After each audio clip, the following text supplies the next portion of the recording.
And take back the power of your money with the Crypto Show's Digital Cash Evolution. Welcome back, and it's me, Danny, here with Doug.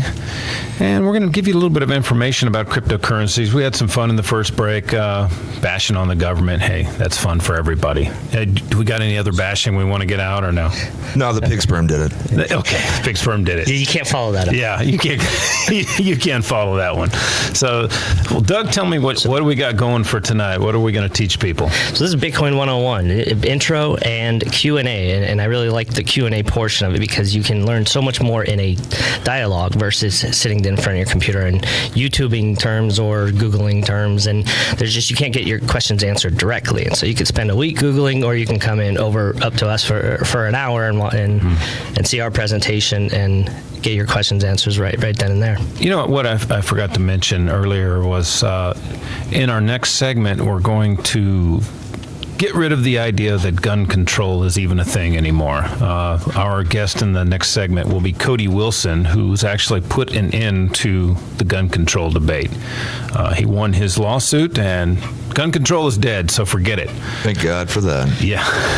That's a huge win, yeah. And we'll find out what role Bitcoin actually had to play in that. So if you're just tuning in here too, also give us a call too if you have any questions about cryptocurrencies at 602-277-KFNX. 602-277-KFNX. But now, if you're sitting there and you're just kind of driving in your commute home, you're saying, what is crypto? Maybe it's the first time you've heard of it. Bitcoin, maybe it's not. Maybe. What's a Bitcoin? So, there's so many different ways to define it, and I've bounced around on different ones on the show, but Bitcoin is really the first decentralized money. So we talked about the government in the first segment and how badly they mismanage it. So we rely on the government to issue the money. So Bitcoin is decentralized, which means that there is no entity controlling it, which means there's no entity to seize or to, fine or bomb. There's no warehouse full of Bitcoin. So, well, I heard they crashed the warehouse at the Bitcoin company and took the CEO into. Yeah, they took him into custody. What happened with that? So why is that so important that Bitcoin is decentralized? And that's it's a security measure. Bitcoin is cryptographically secure way of transferring value across the internet, and it's a world first, basically. So we can now send without asking permission, without needing a bank, without waiting 3 to 5 days, without having to go in between 10 a.m. and 5 p.m. during hours, and send for virtually free to anywhere in the world. I can send 10 cents or $1 million to China and have it there in approximately 10 minutes or less. Even more importantly than that is permissionless. Permissionless. We don't have to ask permission. You don't have to provide an ID. You don't have to ask permission. Right. Yeah. He's like talking about centralization. There is this debate, obviously, in the Bitcoin community. We talk about Bitmain because they are seeming to, monopolize the mining industry, so they say. So there is some centralization inside of Bitcoin right now, and it has to do with the miners. But you're right, it is a decentralized idea. Right. So, it distributes the ability to work within a financial system. This is so important for people in third world countries or just anywhere in the world. People are unbanked and underbanked in the U.S., whether for whatever reason some people don't even have IDs. They can't get a bank account. It's huge right now in Venezuela, and actually the altcoins are taking over. Specifically, Dash and Bitcoin Cash are putting a lot of marketing into what's going on in Venezuela. So they're getting a lot of people. I think in the last month, almost 2 months, they've added another 200 businesses that are accepting Dash, and I'm not sure how many. I'm not up to snuff on how many that Bitcoin Cash are adding, but they have people on the ground doing the same thing. Yeah, I'm going to venture to guess that most of our audience here is probably pretty spoiled as far as they've got for access to banking. Right. That is not common, that we are in the minority. There are more people in the world that are unbanked or underbanked than those that do. I mean, but there's reasons for people who do have access to banking to use cryptocurrencies. I mean, there's all kinds of ways to save money. You know, we talk about Purse.io, where you can save 20 to 40 or 40%, even more if you're patient.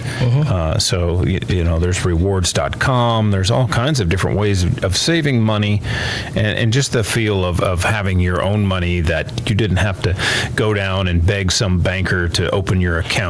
You just open an app, and I'm going to, you know, go ahead and recommend the Edge wallet, because you can put several of the top coins, a lot of the top coins go in there, and it's really easy to use. If you're planning on crossing a border, you know, you can just delete the app and then reload it with your username and password. So when you go through the border, you don't have to worry about the TSA, you know, rifling through your phone and stealing your Bitcoins or something, because you can just delete the app and no one will even know it was on there. And just overall privacy. I mean, privacy has almost become this bad word. Like, if you're not doing anything wrong, what are you concerned about? But if you look at our medical histories are very, you know, heavily guarded and protected, because it's very sensitive information. Okay? Everybody has something. And it's not nefarious. And so you can't equate privacy with doing nefarious things. Maybe I just simply don't want the government or anyone else knowing what my financial transactions are, so they can't be used against me, just in the same way, you know, I don't want my medical And records. it's none of their business, really. I mean, what you're doing in your private life and your private affairs, as long as you're not hurting anybody else, what does it matter? Exactly.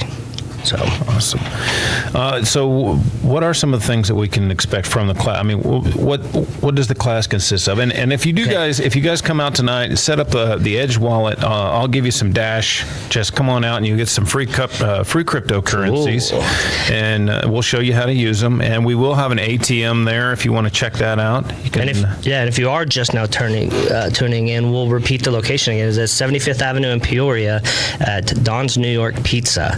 And so that's going to be at 7 p.m. also. So that's 75th Avenue in Peoria. And we're going to talk about some of these definitions that we've probably already been using them without realizing. Some of these terms we use, we take for granted because we know the terms. But that's what we I titled the talk Demystifying Cryptocurrency. Yeah. So we take definitions and we start to explain some of these things, like decentralized. And what's the most common starter question you get when someone who's new into Bitcoin comes and asks you something? Oh man, there's such a variety. Everybody has different questions. I don't know if I could think of a single question, but what is Bitcoin? What is it backed by, or you know, how can I trust it if there's no physical coin?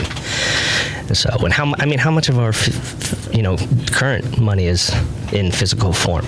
I don't know. It's a very small percentage. Paper? What's paper? Yeah. I mean, I can start a fire with it. I can, use it for toiletries. Right. And, they're going to say things like, it's drug money. Yeah. It's illegal, But I would put that to waste because I don't really buy drugs with it. It's a tool. I do all kinds of should. stuff It's with a it. tool, just like the internet. I mean, you can... I'm not saying I haven't.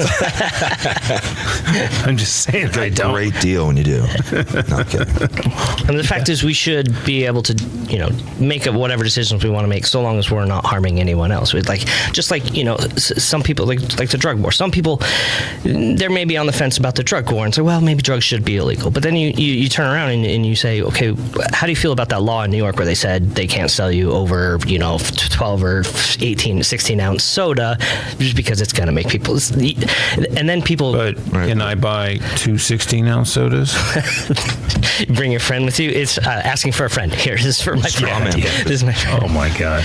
So then people suddenly change tune and they say, well, no, I should be able to put in whatever I want in my body. If I want to drink a 32-ounce soda, I should be able to. And it really is the same thing with drugs. Can I go to the shelf in the back and buy a 2-liter?